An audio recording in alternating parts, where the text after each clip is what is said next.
बीते दिनों ही जेडीयू से एक खबर निकलकर सामने आई थी कि जब नाराज निखिल मंडल को जेडीयू के राष्ट्रीय अध्यक्ष ने मना लिया था। जी हां, ये खबर हमने आपको बताई थी कि निखिल मंडल को ललन सिंह ने मना लिया है, क्योंकि ललन सिंह के आवास पर निखिल मंडल पहुंचे थे और लगभग 2 से 3 घंटे लंबी बातचीत हुई थी और उस लंबी बातचीत के दौरान बहुत सारी बातों का खुलासा हुआ था। मधेपुरा लोकसभा सीट पर भी चर्चा हुई थी कि आखिर वहां से चुनाव कौन लड़ेगा। वहां तो मैंने तैयारी किया था, तो और भी सारी जो है वो बातें निकलकर सामने आई। निखिल मंडल ने बताया कि किस बात की नाराजगी है, क्योंकि निखिल मंडल ने 6 साल बाद प्रवक्ता पद से इस्तीफा दे दिया। जेडीयू में हड़कंप मच गया। सवाल सब यही पूछ रहे थे कि भैया निखिल मंडल क्यों इस्तीफा दे दिए। सबका जवाब था कि निखिल मंडल ने अपने लेटर पैड पर इस बात की जानकारी दे दी है कि उन्होंने अपने पर्सनल काम की वजह से, निजी कामों की वजह से इस्तीफा दिया है।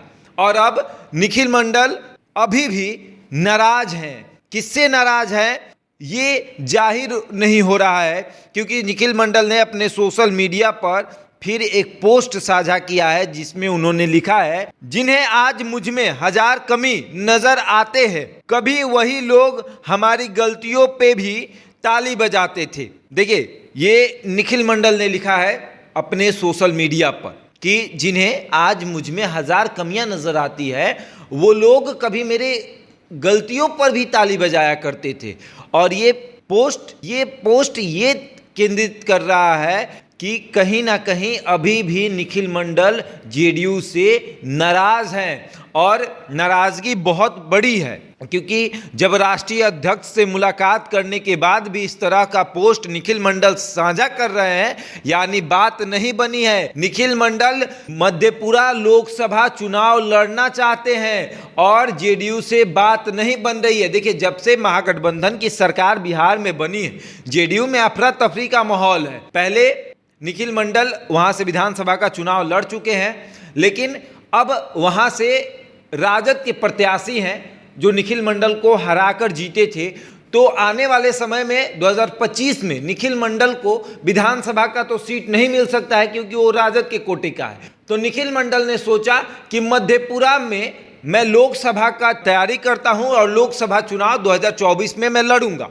इस पर निखिल मंडल सहमत थे, लेकिन जेडीयू में ये बात नहीं बन पाई, इसलिए निखिल मंडल ने प्रवक्ता पद से इस्तीफा दे दिया और उन्होंने लिखा कि निजी कारणों की वजह से जेडीयू के प्रवक्ता पद से मैं इस्तीफा देता हूं।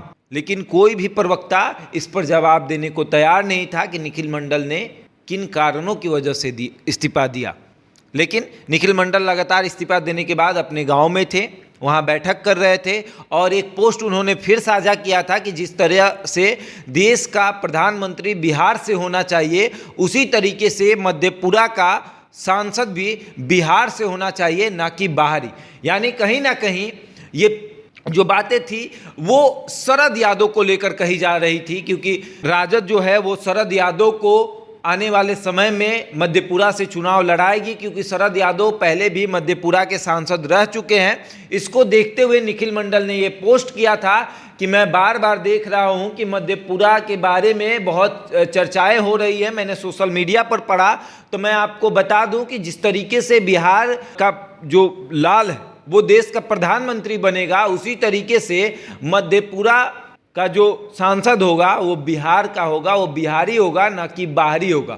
अब देखने वाली बात यह है कि क्या जेडीयू निखिल मंडल को मनाती है। अगर निखिल मंडल मानते हैं तो क्या उन्हें मधेपुरा से चुनाव लड़ाया जाएगा 2024 में, ये भी देखने वाली बात होगी। बहरहाल इस खबर में इतना ही। बने रहे हमारे साथ और देखते रहें द इंडिया टॉप।